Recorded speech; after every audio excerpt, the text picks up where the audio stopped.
오늘 우리에게 주시는 하나님의 말씀은 사무엘상 8장 말씀이 되겠습니다.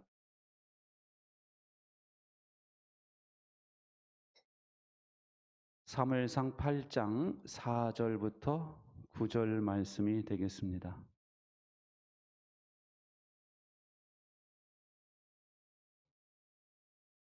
찾으셨으면 자리에서 일어나셔서 저와 여러분이 한 절씩 교독하겠습니다.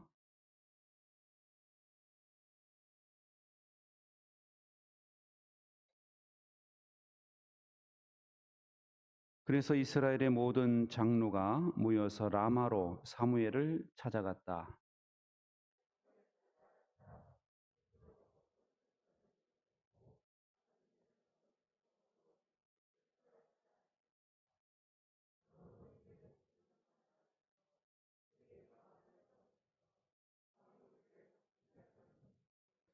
그러나 사무엘은 왕을 세워 다스리게 해달라는 장로들의 말에 마음이 상하여 주님께 기도를 드렸더니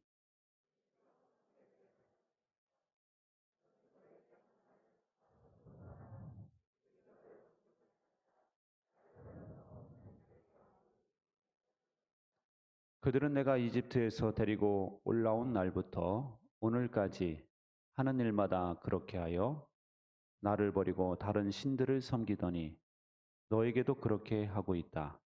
그러니 너는 이제 그들의 말을 들어주되 엄히 경고하여 그들을 다스릴 왕의 권한이 어떠한 것인지를 알려주어라.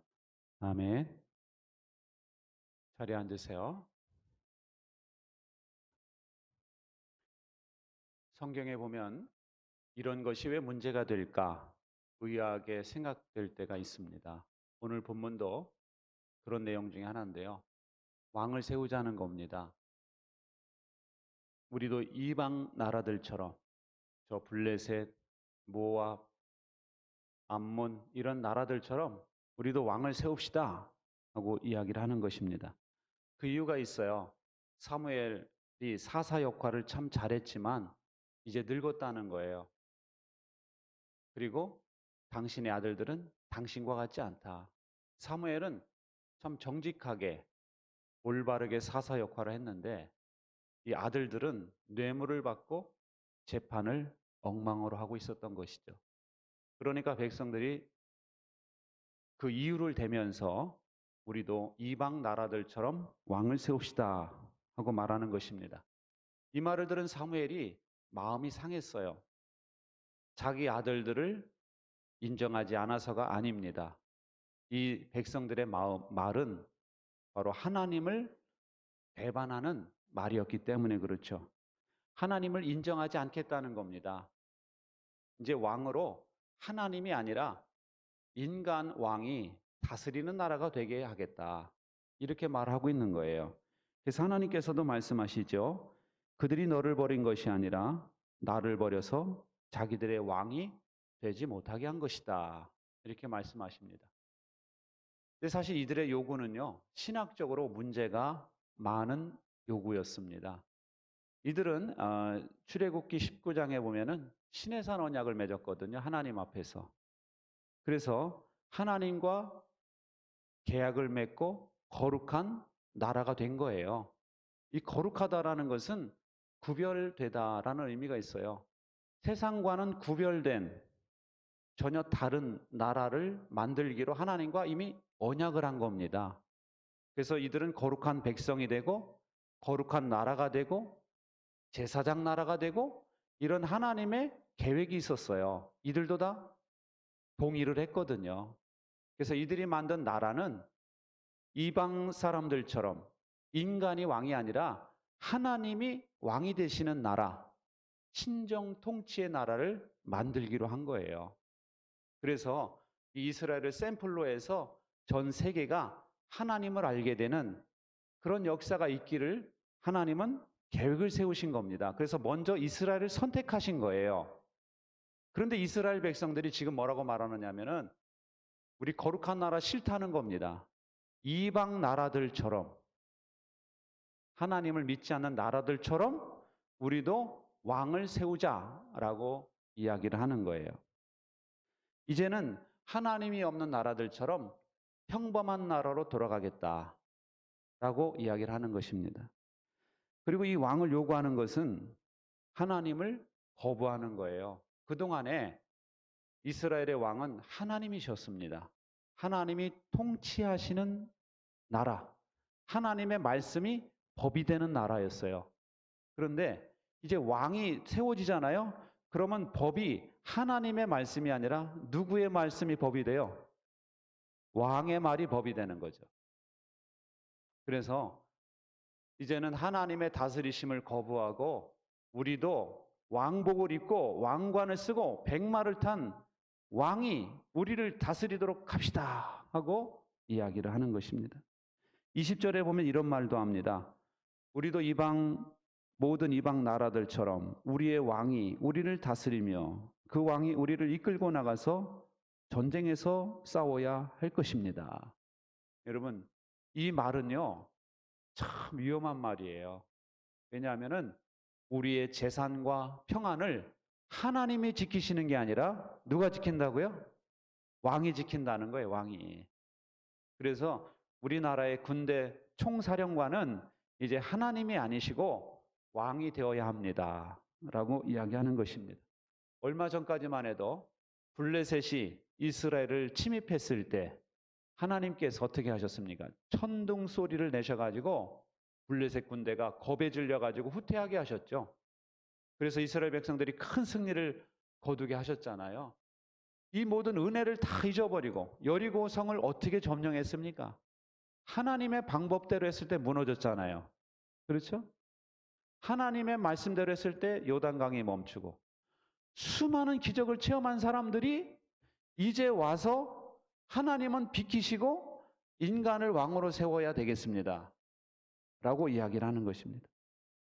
그러자 사무엘은 왕을 세우게 되면은 어떤 피해가 있을 것인지 나열을 합니다. 왕을 세우면 빼앗아 가는 것만 있을 것이다.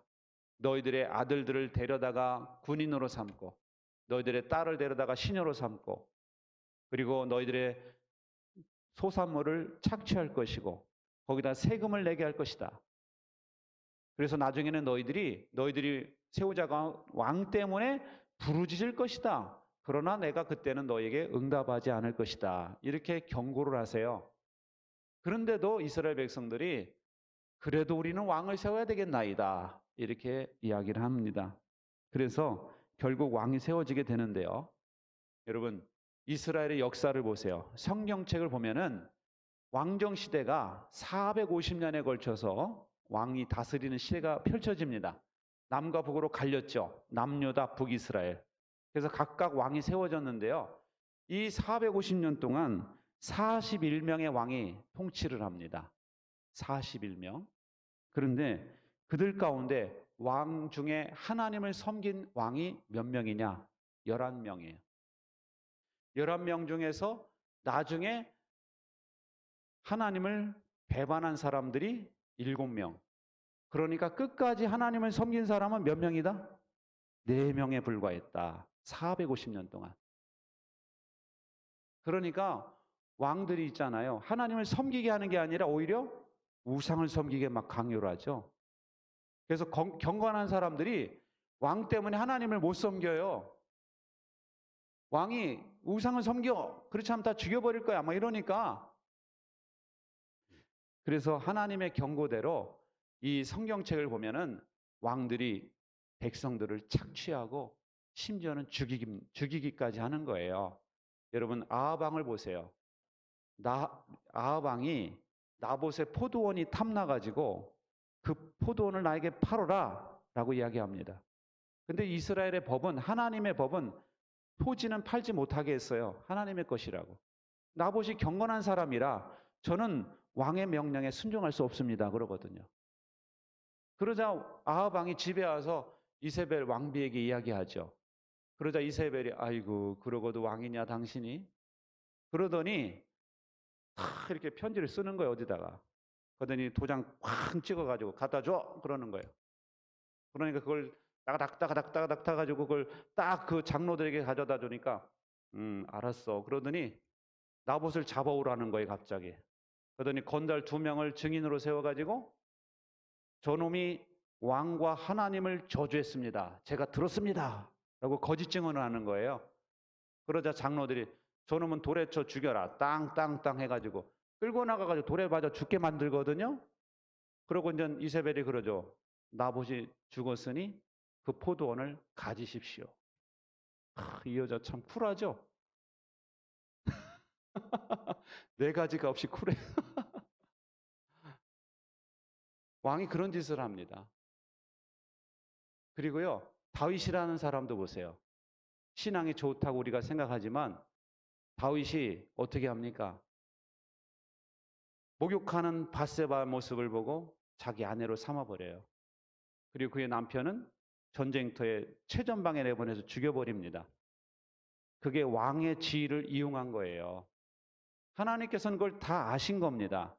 아시고 경고하신 거예요. 근데 이 사람들이 그런 걸 아랑곳하지 않고 왕을 우리도 섬겨야 되겠다라고 이야기하는 것입니다.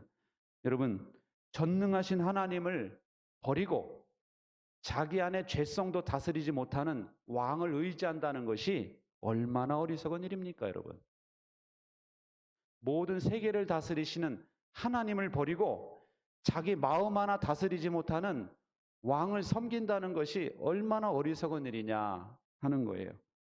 전쟁터에서 천둥 소리를 발하실 수 있고 우박을 내리실 수가 있고 태양을 멈추게 하실 수 있는 그 하나님을 총사령관에서 내려오게 하고 자기 자신도 구원 못해가지고 두려워서 벌벌 떠는 나약한 인간에게 왕복을 입히고 왕을 섬긴다는 것이 얼마나 어리석은 짓이냐 하는 거예요.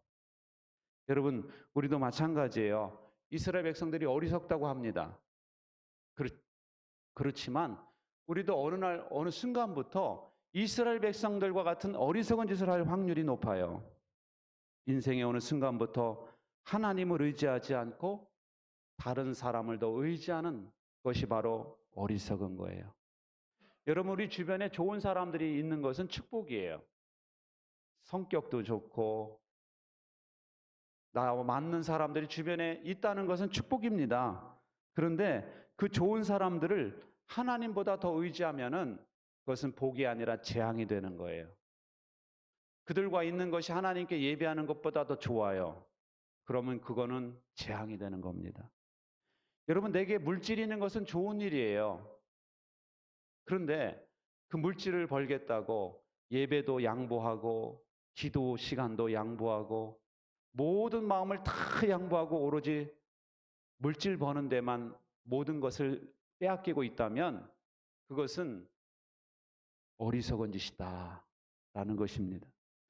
내가 어떤 취미를 즐기는 건 좋은 겁니다. 하나님 주신 선물이에요. 어떤 분들은 보면 이 반려견이 참 신이 주신 선물이라고 그러더라고요. 너무 좋다는 거예요.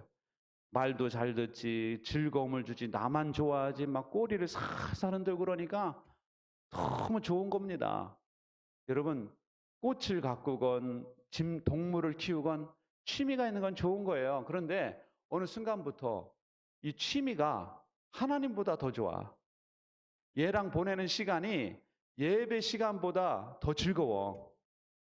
얘와 보내는 시간이 성도들하고 보내는 것보다 더 즐거워. 이렇게 되면은 문제가 생기는 거예요. 그것은 복이 아니라 재앙이 된다라는 것이죠. 어떤 목사님이 미국 포틀랜드를 방문을 했어요. 근데 거기 병원을 방문한 일이 있는데요. 그 병원이 콜롬비아 강이 내려다 보이는 아주 멋있는 곳에 자리를 잡고 있더랍니다.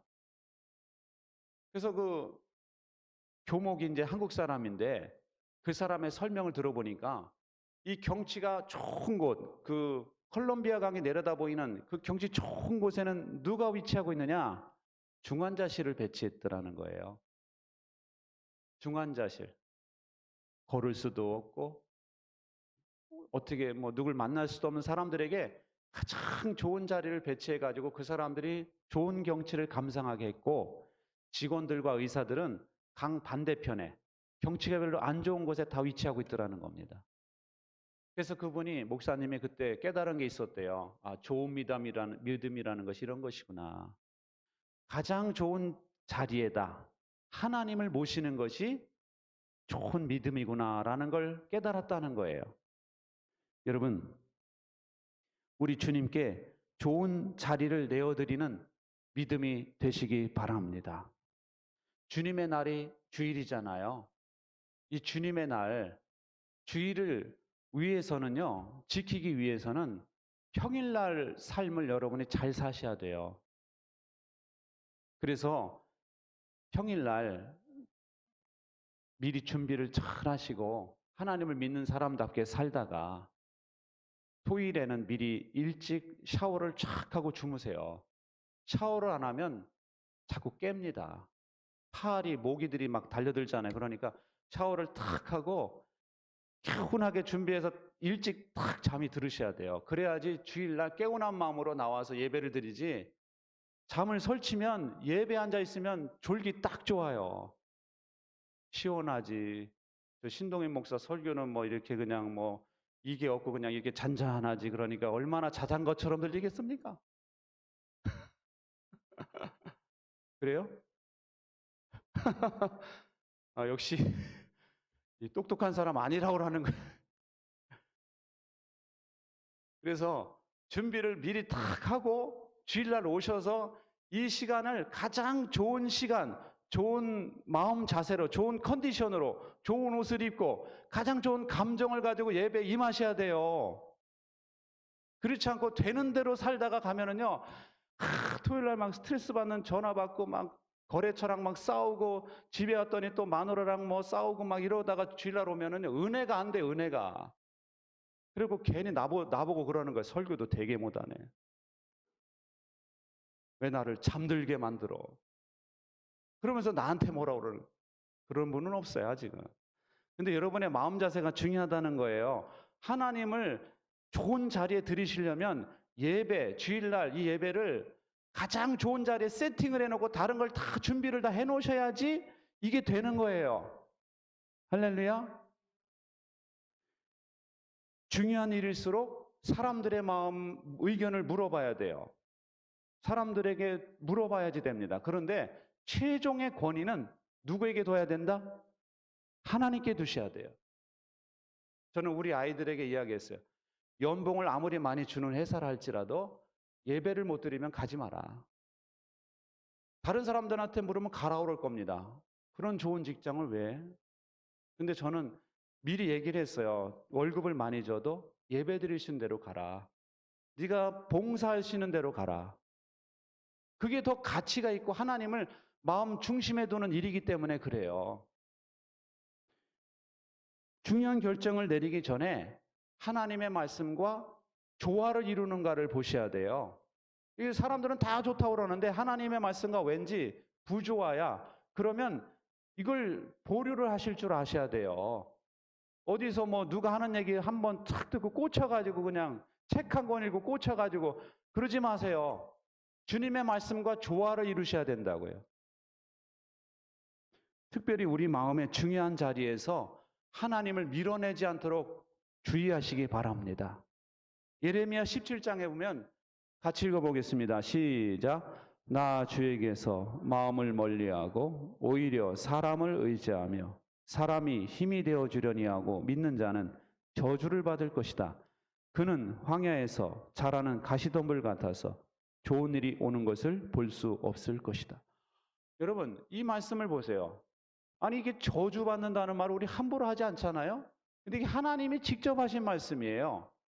무슨 뭐 살인자는 저주를 받을 거 이게 아니라 마음이 하나님으로부터 멀어진 자. 와, 얼마나 무서운 말씀이에요. 그리고 사람을 가까이 하고 그 사람을 하나님보다 더 의지하는 사람. 가시덤불 같대요. 가시덤불은요, 농사 짓는 사람들은요, 제일 안 좋은 거예요. 왜냐하면 힘들게만 하지, 사람 찌르고 힘들게만 하지 아무런 게 없어요. 잡초는 차라리 비료가 되지, 거름이 되고. 이 가시덤불은 아주 아무 데도 쓸모가 없는 거예요. 우리 인생이 그렇게 되면 뭐 얼마나 여러분 안타깝겠어요. 열매가 있어야지. 또 이렇게 격려하세요. 그러나 시작. 그러나 주님을 믿고 의지하는 사람은 복을 받을 것이다. 그는 물가에 심은 나무와 같아서 뿌리를 개울가로 뻗으니 잎이 언제나 푸르므로 무더위가 닥쳐와도 걱정이 없고 가뭄이 심해도 걱정이 없다. 그 나무는 언제나 열매를 맺는다. 할렐루야. 여러분, 사람을 의지하지 마시고 하나님을 믿고 의지하시기 바랍니다. 하나님이 책임져 주시겠다는 거예요. 가뭄이 일어나도 걱정하지 마라. 내가 너희들에게 풍성한 열매를 맺게 해주겠다. 가시덤불과 열매, 얼마나 차이가 많습니까? 인생에. 그때그때마다 열매를 맺는 사람들 보면 얼마나 부러워요. 자식이 잘 되고 그때그때마다 자식이 제 역할을 하고 결혼하고 애 낳고 뭐 이렇게 잘 사는 모습 보면 얼마나 좋습니까? 하나님의 은혜로 그렇게 돼야 되지 않겠어요? 여러분, 세월이 흐를수록 마음이 주님에게서 점점 멀어지는 사람이 있어요. 근데 세월이 흐를수록 주님께 가까이 오는 사람이 있어요. 이전보다 주님을 더욱 사랑합니다. 이 찬양이 여러분의 고백이 되시기 바랍니다. 어떤 목사님의 글에 보니까 35년 전에 어머니가 허리 디스크를 앓았대요. 근데 그 당시 의술로는 고칠 수가 없었답니다. 근데 이분이 어머니가 허리가 얼마나 아픈지 당시 이 목사님이 중학생이었고 그 동생이 초등학생이었는데 밥을 못 해줬대요. 아침도 못 해주고 도시락을 못 사줄 정도로 아픈 거예요.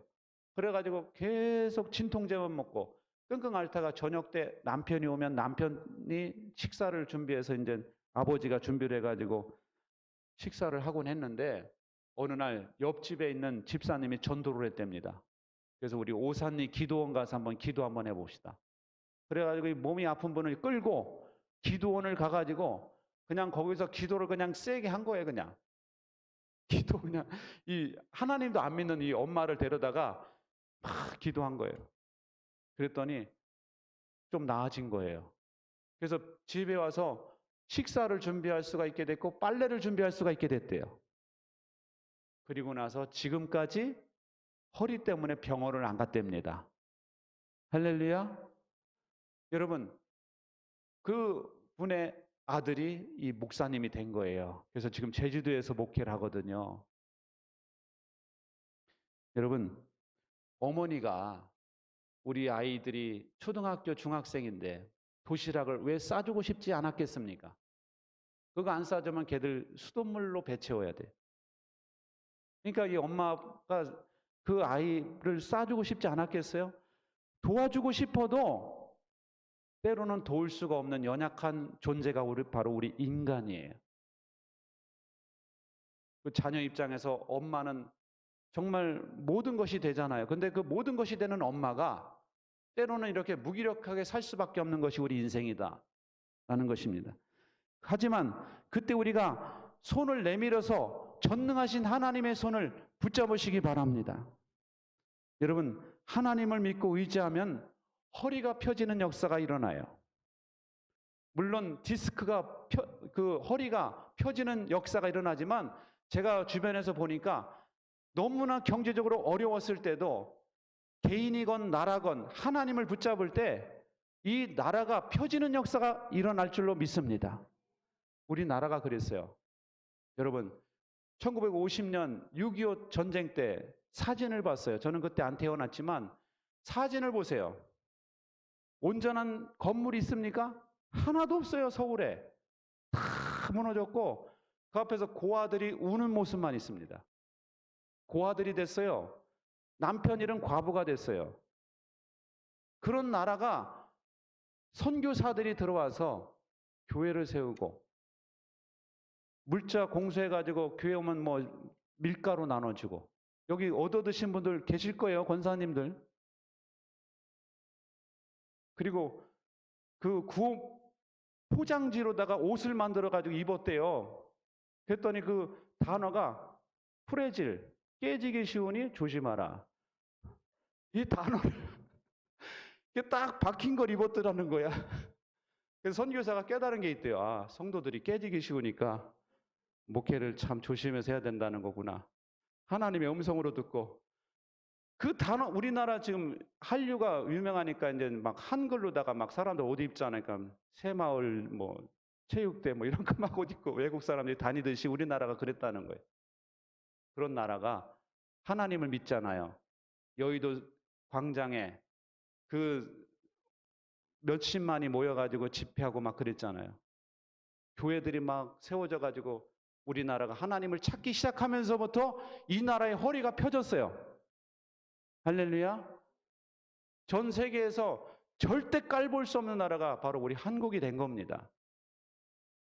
전능하신 하나님의 손을 붙잡을 때 개인이건 나라건 허리가 펴지는 역사가 일어날 줄 믿으세요. 제가 예전에 길을 가다가 큰 나무에 달린 가지가 꺾인 것을 봤어요. 참 안 됐다라고 생각이 들었습니다. 왜냐하면 꺾여버렸어요, 완전히. 근데 이게 어느 날 봄이 돼서 보니까요. 거기서 꽃이 피는 거 있죠.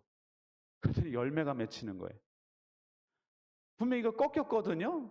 꺾였는데 나무에 붙어 있으니까 꽃이 피고 열매를 맺더라는 거예요. 그 나무에서 수액이 나와가지고 이 부러진 꺾여진 가지에도 이게 은혜가 흘러가니까 거기서도 이 꽃이 피고 열매를 맺더라는 겁니다. 때가 되니까. 여러분, 우리도 마찬가지예요. 지푸라기라도 잡고 싶은 심정으로 하나님을 붙들면 아무리 희망이 없는 것 같이 보이는 부러진 것 같은 상황에서도 하나님의 꽃이 피고 열매가 맺힐 줄 믿으시기 바랍니다. 잠언 25장에는 이런 말씀이 있어요. 새벽기도 때 보니까 시작. 환난을 당할 때 진실하지 못한 사람을 믿는 것은 마치 썩은 이와 뼈가 부러진 다리를 의지하는 것과 같다. 여러분, 썩은 이빨은요, 음식이 닿으면 시려요. 씹을 수가 없어요.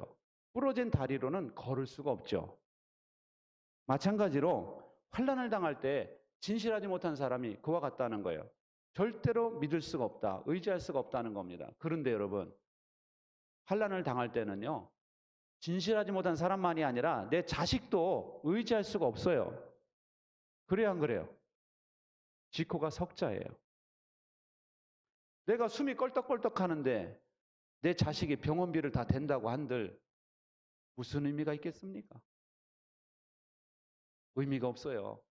정말로 환난을 당할 때는 우리의 소망이 주께 있나이다. 의인은 죽음 이후에도 소망이 있다. 이 성경 말씀처럼 하나님만이 우리의 소망이 되는 줄 믿으시기 바랍니다.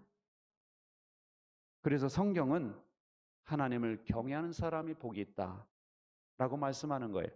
잠언 22장에 보면은 이런 말씀이 있어요.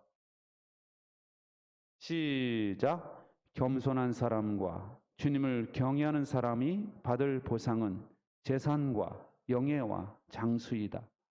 여러분, 주님을 경외하는 사람, 그러니까 우리 마음에서 밀어내지 않고 주님을 공경하고 두려워할 줄 아는 사람, 마음 중심에 탁 모신 사람, 이런 사람이 받을 보상이 있답니다. 바로 재산과 영예와 장수. 우리가 원하는 거 아니에요? 우리가 원하는 세트 아닙니까? 재산도 있고 명예도 있고 장수할 수 있으면 좋지 않습니까? 하나님께서 약속하시는 거예요. 여러분, 우리 주님을 마음을 다해서 기뻐하시기 바랍니다. 주님을 밀어내지 마세요. 주님을 마음 중심에 모시고 주님을 가까이 하시는 여러분 되시기 바랍니다. 주님을 가까이 하는 것이 여러분에게 복이라는 사실을 꼭 기억하시기 바랍니다. 기도하겠습니다.